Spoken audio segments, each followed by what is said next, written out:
Good, Ben. Thanks a lot.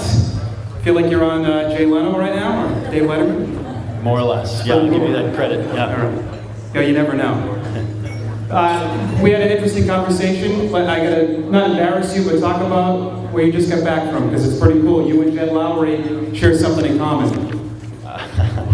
Yes, just got back from a trip to Africa over my honeymoon. So Yeah. thanks.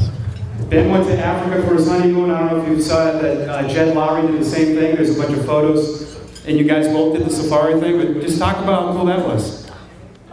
Incredible, yeah. Definitely a lifetime experience. Certainly never expected to be able to do something like that, but very, very impressive. Red Sox intern back in 2007. How did you get that internship? And talk about getting here to the player development director. Sure, yeah. Originally got in, had kind of solicited advice from numerous clubs, several people in different places, including Jed Hoyer with the Red Sox originally. And coming off the playing field, was just kind of lucky enough to be in the right place at the right time, and he was able to get into the advanced scouting side of things from there. So you started in advanced scouting, worked probably in spring training, doing a lot of that down in Fort Myers at first? Yeah, a combination of spring training and then throughout the course of the season.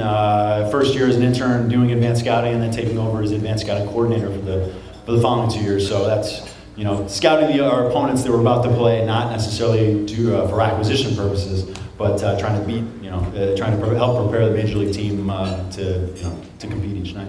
Yeah, Ben's been to Hadlock Field a lot, looking at our players. So, Director of Player Development, I know it's a long title, there's a lot of other things that go into it, but can you sum it up for the fans that don't exactly know what your job entails? Sure. I mean, overall, it's helping kind of run the minor league system and provide, try to help provide the best major league players possible, to the major league thing. I mean, at the end of the day, everybody that works for the Red Sox has one end game, and that's to win at the major league level. And our job at the minor league level is to try to prepare young players for that opportunity when that time comes. We have tremendous fans at Hadlock Field. I get this question all the time. I try not to answer it because I did the radio. I'm not smart like you guys. You guys know your player people. You know your players. You know your coaches. But people always ask me, how do the Red Sox know, or how does any organization know when to promote a player? Do they know instantly? Do they know a certain week when they feel somebody's at that level that they can move up? But when is the ultimate time you guys know that? Yeah, I don't think there's a magic formula. I think it's a combination of different factors. Performance, age, opportunity. Spot opens up. Sometimes players force the hand. But I think it's it tends to be a collective decision. That we solicit advice from our coordinator staff, from our coaching staff, from different people that have seen them, and trying to find the right time to challenge a player at the next level, and at the same time, not leaving somebody at a level where they're competing, or where they're not competing because they're overqualified for it. And how about filling positions in the minor league system with coaches and scouts? Because there has to be a lot of trust with minor league coordinators, minor league pitching coaches, managers, scouts. I mean, they're the eyes that give you guys a lot of reports. And what's that process like in finding the perfect fit? Yeah, I mean, I think just like anything in life, it's all the coaching side and even the scouting side has so much to do with people and having people that are able to communicate messages. I think you can have some of the best, most knowledgeable coaches or what have you, but if they're not able to communicate that point in different ways that's receivable by those players, then you don't really have anything. So I think it's always a challenge, and you do your best to try to seek that out.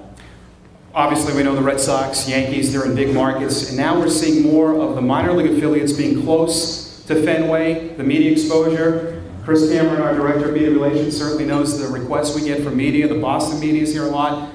So your players and even your coaches, they're getting a lot of airtime. They're getting experience starting in Lowell. That probably has really helped guys, so when they get to Boston, they're not so shocked. And I know it's shocking when you get to Boston, but at least there's a lot of exposure here in the minors. No, absolutely. I mean, I think that having a market like Boston, I think in and of itself is very unique. And then having having multiple affiliates like that draw so much attention. The size of the room right here is pretty impressive for a January day in Portland.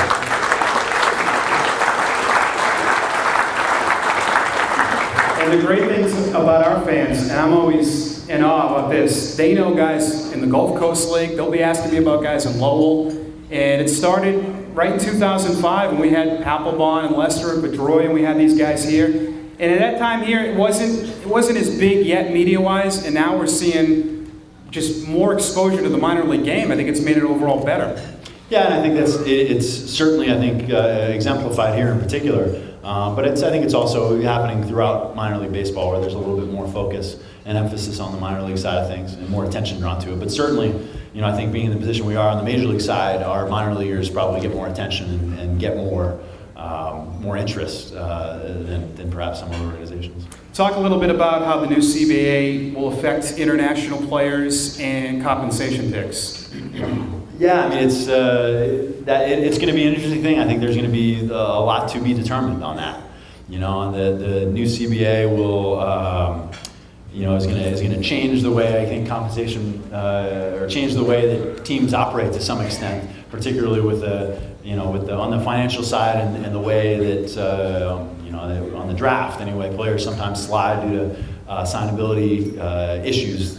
People think that they're going to ask for too much money. Well, now that's going to be mitigated somewhat because each team is allotted a certain amount of money prior to the draft based on where their slots are, and they're kind of stuck to that within their allocation. And the thing with baseball, I mean, you have the draft in the middle of your season, so you guys have all your work that you're doing with the minor league teams. So you're at Fenway. The process has got to be overwhelming. I mean, to some extent, but I think we're well equipped. There is somewhat of a division within baseball operations of amateur scouting that aren't that involved in player development, and vice versa. We're not on the player development side, we're not necessarily out seeing a ton of players on the amateur side, and international scouting, professional scouting. Each kind of has its own niche, and then we try to collaborate together to when decisions need to be made, certainly. But in terms of information gathering, those things are somewhat separate, so it makes it a little bit easier. Okay, Ben, this is from the fans. This is a question for them. You're going to tell us the roster for next year right now, right? For the Sea Dogs? Yeah, give me like 3 months, 2.5 months. Just talk about being in this organization. I mean, going to Harvard and interning, and now you got a great gig, and you did before, but now the director of player development. It has to be something special being at Fenway Park, and I know Portland is his favorite place to come too. I know you were going to say that. I'll do it for you, but it's pretty cool your job. You get to travel around all the affiliates and down to Fort Myers as well. No, absolutely. I mean, being a local guy from here certainly kind of heightens the level of of satisfaction. Being a part of something here. But having a work address at 4 Yawkey Way is definitely exciting. I love the opportunity to travel to Portland and all the affiliates and get a chance to really engage with the players and the staff. So many people go to spring training. So many of our fans do.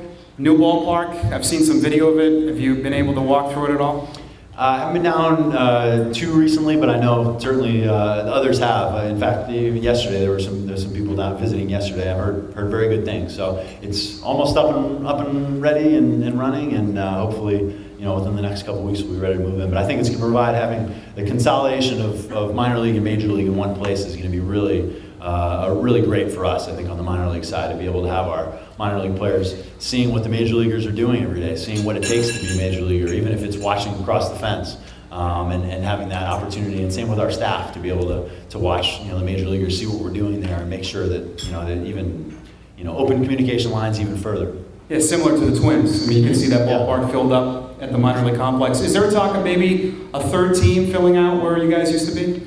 It's kind of up to the county on that one. They own it and would control any lease on that. So I'm not really sure. Certainly, we from our standpoint, it'd be great to have another team in the Fort Myers area, but I don't know if that's the case. When do you head down to Fort Myers? About a month, mid-February. Cool. Yeah. All right. Well, congratulations on everything on your safari and for joining us here. We appreciate it. Thank you very much. All right.